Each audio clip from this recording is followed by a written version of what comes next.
আমাদের আলোচনা আপনারা তো জানেন যে ইতিমধ্যে আইপিএফটি 18 জনের একটা তাদের যে ক্যান্ডিডেটের নাম ঘোষণা দিয়েছে।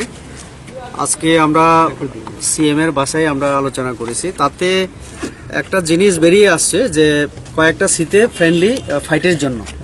তো আমরা মোর্চার তরফ থেকে আমরা বলেছি যদি ফ্রেন্ডলি ফাইট হয় তাহলে শুধু কয়েকটা আসনে নয়, যেন সবটাতে হয়, 28-28 হয়। তো আমরা যারা মোর্চার এবং আমাদের যারা এমএলএরা আছেন, যারা আমাদের রাজ্য কমিটির নেতৃত্বরা, তারা সকলেই কথাই বলেছেন এক বাক্যে। সিএম বলেছেন যে আমাদের কেন্দ্রীয় নেতৃত্বের কিছু নির্দেশ আছে, আমরাও আমাদের বক্তব্য আমরা সামনে রেখেছি সিএম এর সামনে। তো উনি হয়তো কথা বলবেন, কাজেই এই ফাইনাল আজকে কিছু বলতে পারছি না, আমরা আগামীকালের মধ্যে মোটামুটি একটা ক্লিয়ার হয়ে যাবে। सर आप लोग किसी के साथ टाई अप पे नहीं जा रहे हैं आप लोग? अभी तक क्लियर नहीं हुआ, अभी तक सीट शेयरिंग का बात चल रहा है। तो इसमें 1-2 सीट में फ्रेंडली फाइट के लिए प्रपोजल आया आईपीएफटी की तरफ से। तो मोर्चा की तरफ से हम लोगों ने बोला कि अगर फ्रेंडली फाइट अगर करना है तो सभी 28 में से ये স্যার কোন সিটগুলি একটু মেনশন করা যাবে? ওইটা এখনো ইয়ে করা হয়নি। তাহলে কি আগামীকালের মধ্যে আমরা আগামীকালের মধ্যে 28 মানে 28 उन्होंने तो ऑलरेडी 18 डिक्लेयर कर दिया, क्या वो उसमें रिड्यूस में आएंगे क्या?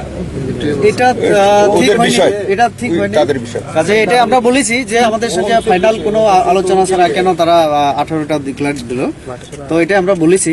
তো আরো যে ইয়েগুলি আমি আজকে সবটা বলবো না, কাজেই ওই কথাই আমরা বলেছি যদি সব জায়গায় করতে হয় তো কেন 18 দিল বা কেন 28টা দিল না, তো দিলে পারতো 28টা জায়গায়, আমরাও সেইভাবে ডিসিশন নিতে পারতাম।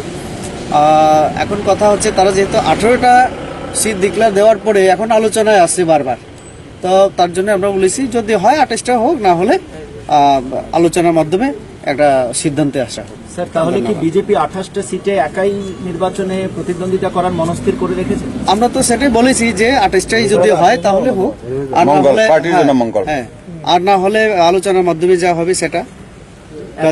স্যার এতদিনেও সমাধান সূত্র বের হলো না কেন?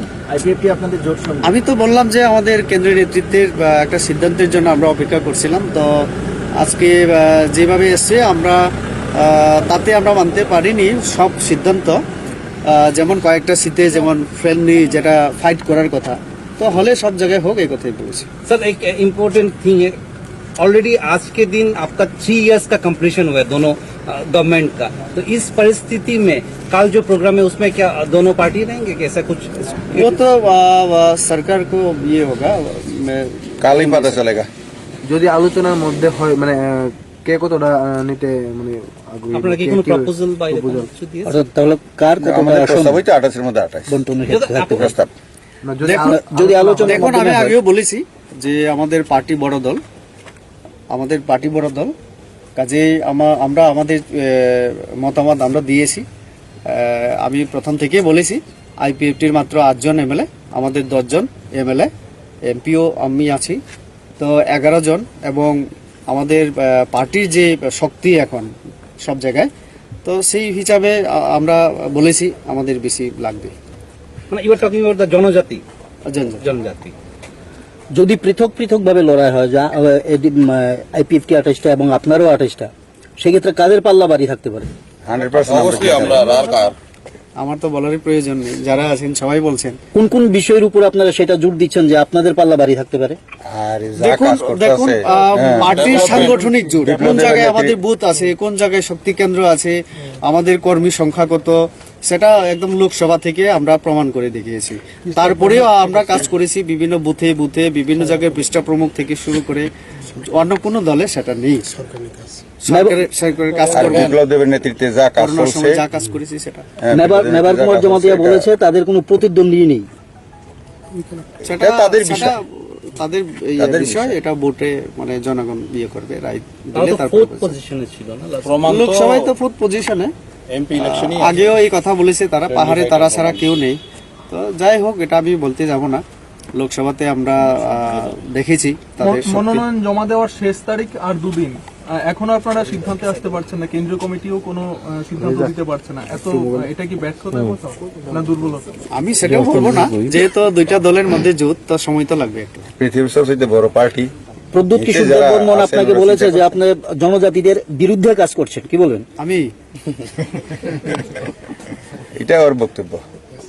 জনজাতির জন্য যদি জনজাতি বিরোধী যদি কাজ করে থাকি, তাহলে মেডিকেল কলেজ করা আমার অন্যায় হয়েছে, তার জন্য দাবি করা, এডিসির জন্য 50টা সিট দাবি করা কেন্দ্রীয় এবং অর্থ দেওয়া, আরো বিভিন্ন ডিপার্টমেন্টকে এডিসির হাতে হস্তান্তর করা, বন থেকে শুরু করে বিভিন্ন দপ্তর দেওয়া, এগুলি কি মানে জনজাতি বিরোধী?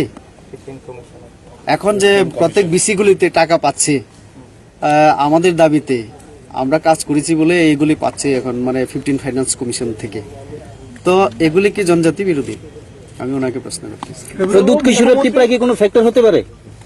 দেখুন কে কি হবে সেটা আমরা বিচার করি না, আমরা আমাদের যে নির্বাচনী সাংগঠনিকভাবে আমরা প্রস্তুত আছি, আমরা নির্বাচনের জন্য রাজি। सर आप लोगों के बीच में तो बात हुआ था, मैंने देखा 2-3 मीटिंग भी हुआ था ना आपके और इसके बीच में, राइट?